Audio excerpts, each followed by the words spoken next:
your friend, or the offense is that you feel being offended.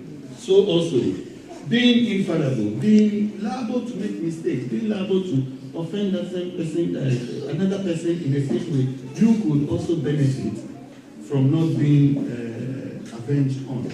That's my point. Thank you very much.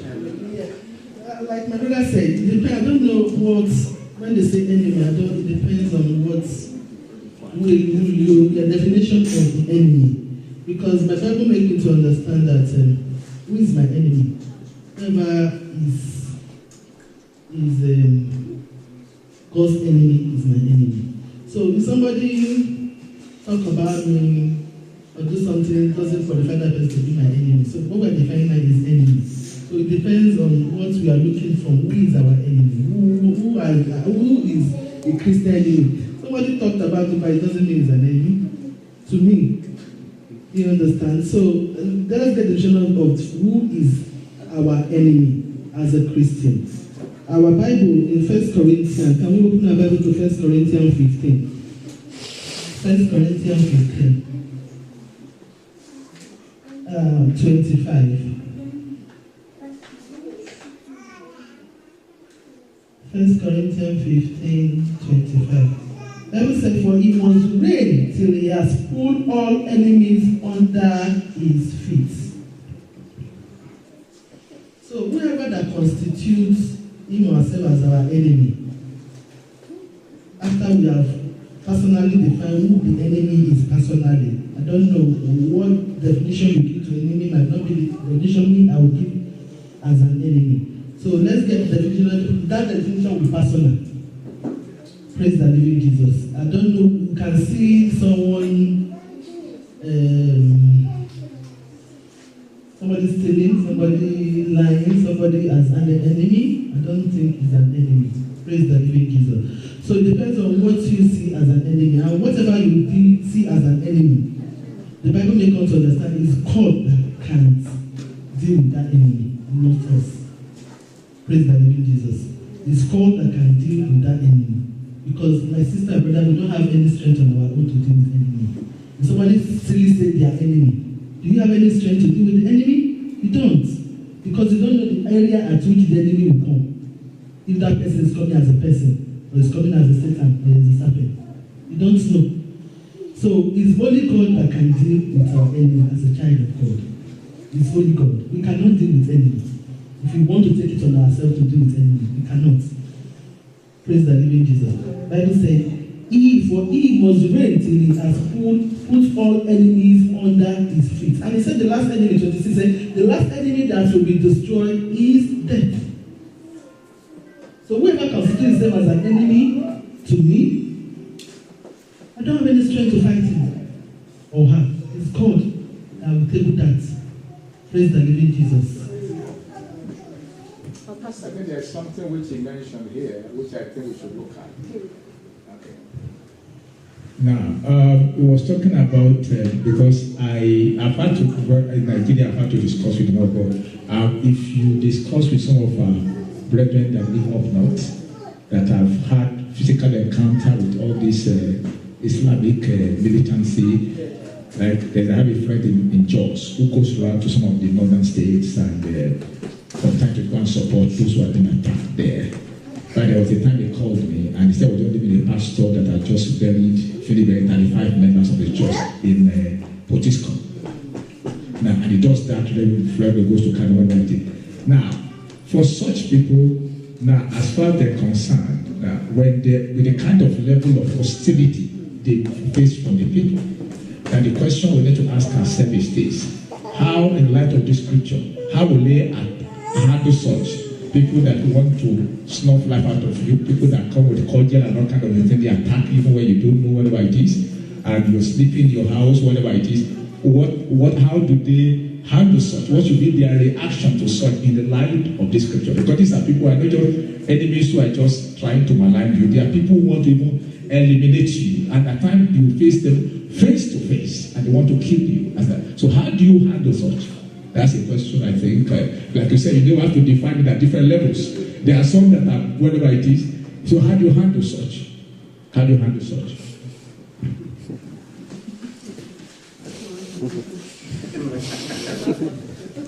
Praise the Lord. I wanted to out loud, before you have spoken, sir, I want to give us a live scenario here, which is unpalatable. And it happened. Should be 2001. One of our brethren in one of our churches, he has been living God for about 15, 10 years. And all of a sudden, God opened the womb and the woman gave birth. And in the middle of the night, I'm over kid. Give us money. If you have money, what do you mean you don't have money? This is Lagos. What? Please, we don't have money. People, we have been trusting God for everything. People, we have been. They collected the child about 3-4 days old. The leader of the mother collected the child from the woman and splashed our child on the ground. Somebody who has waited for 15 years. That is another level of enemy. But the command is love your enemy.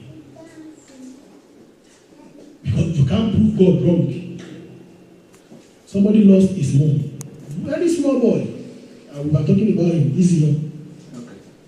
The second boy, who is the boy, Alex Junior, he said, we prayed. He said, I know God cannot be wrong.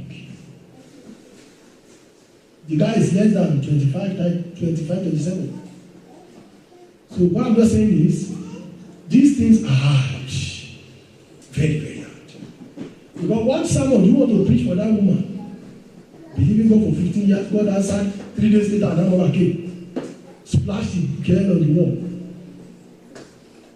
I think where we should get it right is this. You have said it. I don't want to keep my own.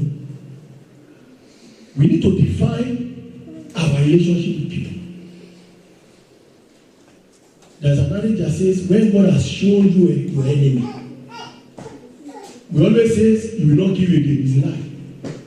The correct answer is, he is not supposed to kill you again. You get it? God show you your enemy. God has played his part. Your part is, now be vigilant. Don't be as stupid as anything. Not that you don't trust God. Yeah, you trust God. But remember, there is a part to play in everywhere you get yourself. You know that you and this person is as if he has overstepped his boundary. Then what? Define how far you can go with the person. That does not mean you hate him. But from the bottom of your heart, you don't hate him. And honestly, this is where God sees all the action of whatever is secondary. But be very careful. You don't say because God says I should love my enemy, then you know this is your enemy. And you now see yourself as well as with him. That person will just waste his life. What I'm talking about is love. And even in relationship, there is always a do and don'ts. Husband and wife as we are.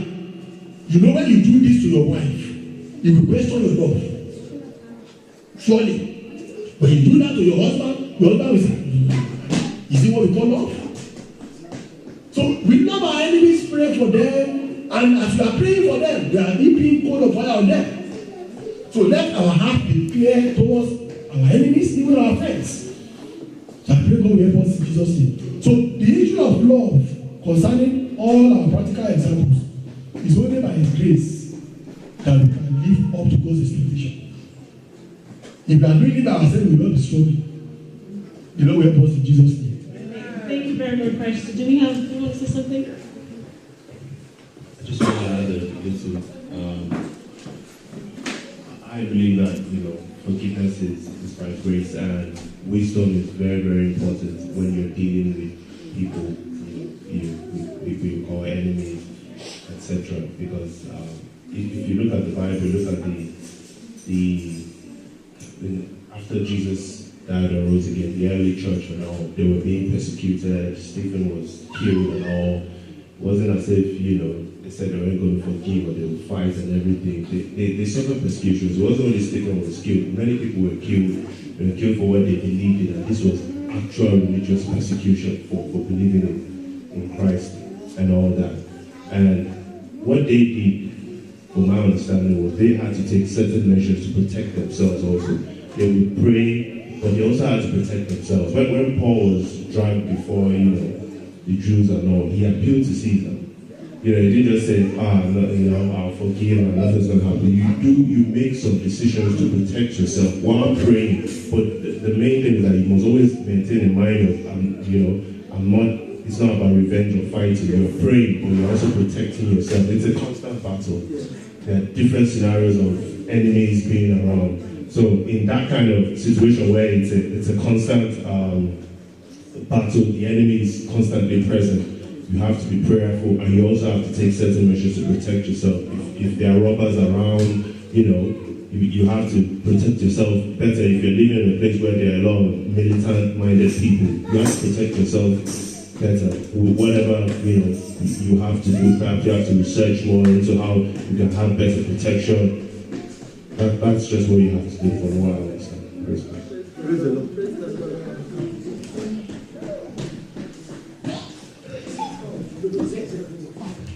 Praise the Lord. You have spoken well, and I love this program, honestly. I made a decision some months ago, and the decision was as if, how can? But after some time, I realized another thing, that I have to go extra mile again. Jesus told us to be as wise as serpents, as gentle as doves. I realized that my decision, I have to extend it a little bit, because I discovered that people around the fellow I made that decision towards, it's as if they are plotting another thing against me. This is not dream. And I use wisdom to cut off myself from people around that fellow again. That does not mean I hate them. That does not mean I want evil thing to happen to them. But I just use it. When I discovered, I said, wow, okay. And these are people that I'm supposed to be very close with. But I discovered that severing my association from this fellow, if I don't go extra mile to that fellow, it's as if I'm in danger. And I know. And deep down me, God knows my heart. I have nothing against anybody, but I just have to, as I have said, a little bit of protection. If God show you enemy, He showed you so that you can act, not to kill them, but to be very careful. Jesus said we should be prayerful and be watchful. Watch and pray. He didn't say pray and watch. You watch, then you know where to pray to. Because if you don't watch, you are your own. He will tell you on the last day, I have commanded you. So it's very important. Even when you say, oh, this is my enemy, define what you mean by enemy. When you define it, check yourself. If you need to cut some things, do it. Let me tell you something. No matter how good you are, you can't satisfy everybody. I have discovered that one. I have discovered that one in a hard way. You want to satisfy everybody, you will end up on dissatisfying yourself. At the end of the day, you may not even satisfy God. And I pray God will help us in Jesus' name. Thank you very much, Pastor. Yeah, I think what has come up again is that the fact that you're offended, I think we've discussed two things here. We talk about issue of offense. It's not only offense that comes from enemies. Even you have offense from friends. Now, and people will offend us from time to time. That's what we talk about. What we have done, we made it, expanded it a little beyond just enemy. We'll talk about offense, how to handle offenses, because offense can eventually create enmity if it is not handled. When a person is your friend today, you are friendly, and offense comes in, it's not like it can lead to enmity. So, in one way or the other, we've also talked about that. But like it's been said, I think some of these things, it depends on circumstances. The other guy was telling us that we said if they persecute in one city, he said run to another one. So there are times when to handle some private protect, there are times you need to relocate. You need to change your base. I know a lot of people have lived some part of Nigeria became too hostile. Some of them just left the place and decided to go to places that are a bit safe. It doesn't mean that there will not be some challenges here, but action that you take must just be based on circumstance, situation, and do things to be able to protect ourselves and also allow God to work on our behalf. Praise the Lord. Okay, thank you very much. I think we have to bring this to close. Okay, Stanislaw, I want to say something. Just a few minutes.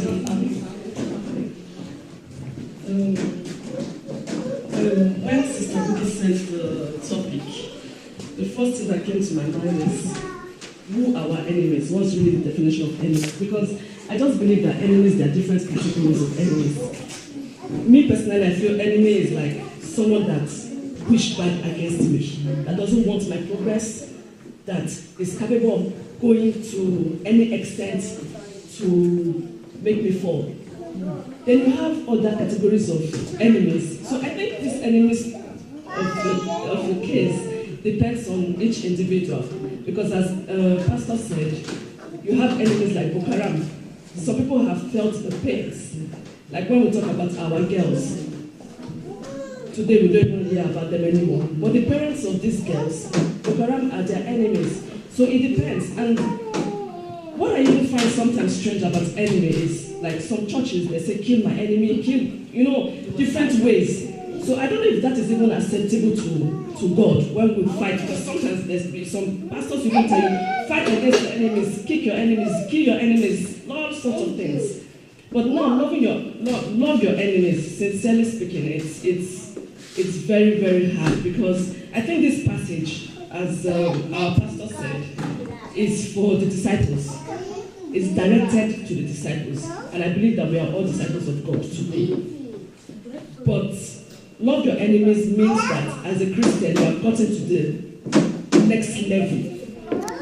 Because as Christians, we have different levels of Christianity. You have the babies, you have the mature, you have different. But if you are able, if you are capable of loving your enemies, that means you have gotten to that maturity. That means you have superseded. Because loving your enemies is, we all know that is not an easy thing. So that means you have really superseded. Because even that makes you a different Christian when you are capable of doing that. Because even in the world, even unbelievers, they love their friends, they love their neighbors, like any other thing that we can do. But if you are capable of loving your enemies, so that means to the unbeliever you are different. So that means you are really a whole Christian when we are capable of doing that. But I just pray that we have the grace and may the Lord help us through. Amen. Okay, thank you very much. Well, I'm afraid we have to bring this to some because of time. But before we close, I just want to chip in some few things. The thing is, like you said, we're not perfect. We're not like we cannot put ourselves in the position of Jesus Christ. He's way different from us. Not only the king, a little bit different. I mean, he's a human being too, but it's just different from you and I. But the thing is, we need to always remember everything that they do. That's why we have history. You understand? And that's why, the Bible is there for. Because we can remember, if you remember the story of Saul that was converted into Paul, we know that he was against the gospel of Jesus Christ. You understand? And when Jesus Christ was ready, he attacked him. And it was like, Saul, why are you persecuting me? And through that, he became, someone who was like proclaiming the name of God. So sometimes what our enemy does is for us to, maybe we are like at a lower level, is for us to go to a higher level. And if you look at the story of Joseph the dreamer in the Bible as well, we know that we could act, personally, I'll say his brothers that tried to kill him, I will classify that as his enemies. You understand? Because they tried to kill him, and instead of him to get angry when he was in the position to do whatever he can to them, he still helped them in every way that he could. You understand? So I believe that every situation, every position that we have, or whatever anyone does to us, is for some time for God to elevate us. And if we keep on putting our enemy aside and just say, you know what, you go your way and let me go my way, there's no way we can get to where God is trying to lead us to. You understand? So it's always good to listen, and whenever we read the Bible, it's always a good thing for us to, process it and make sure that we make use of it. Because, God is not stupid. When he said love your enemy, he knows exactly what he's saying. You understand? So for us to just say, because I don't have the Holy Spirit, it takes the Holy Spirit for us to, don't get me wrong, it takes the Holy Spirit for us to, adhere by what God says. You understand? But at the same time, we have to look at examples. We have tons of examples in the Bible for us to follow. And when we follow it, God always comes true. So now I don't want to waste too much time. I'm going to call on you, Pastor, because I want you to just, pray for us. We need the Spirit of God to, for God. We need the Spirit all the time to lead us to always do the right thing. So I want you to just come out here, if you don't mind, and just lead us in prayer. Thank you very much. Amen. Yeah. As I pray, I remember one of the quotations of Mike Murdoch.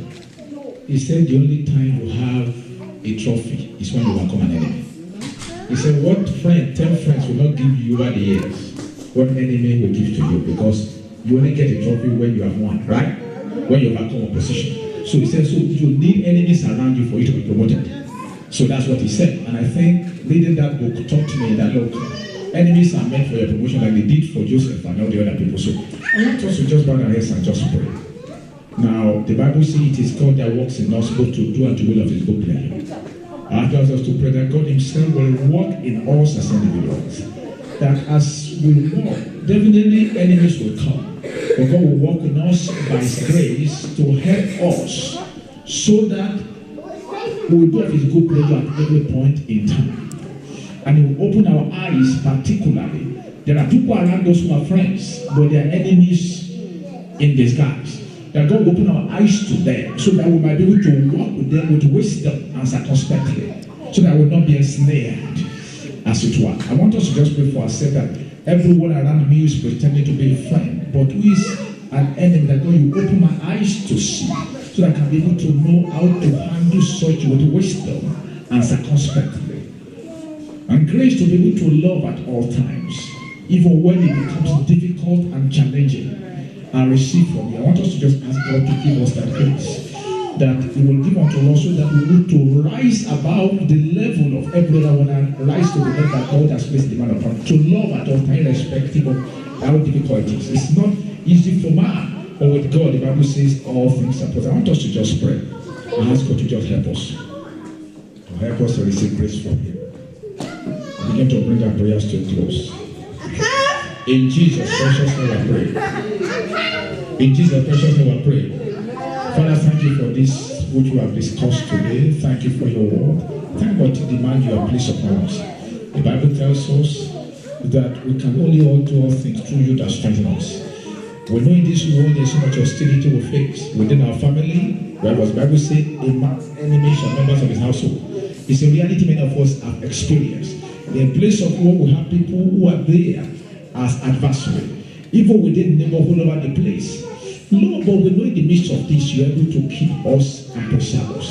That's why we're asking that, Lord, we receive grace for you to be able to do that which we expected, so that you can fight for us in the name of our Lord Jesus Christ. Lord, we also receive from you a baptism of wisdom, to be able to know what to do, and not only know what to do, to be able to do it on a consistent basis, in handling adversaries in different forms in the name of Jesus Christ. Lord, we give you thanks and praise.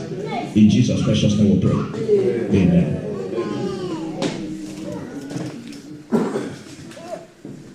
Thank you very much. Praise the Lord. Let's be on our feet.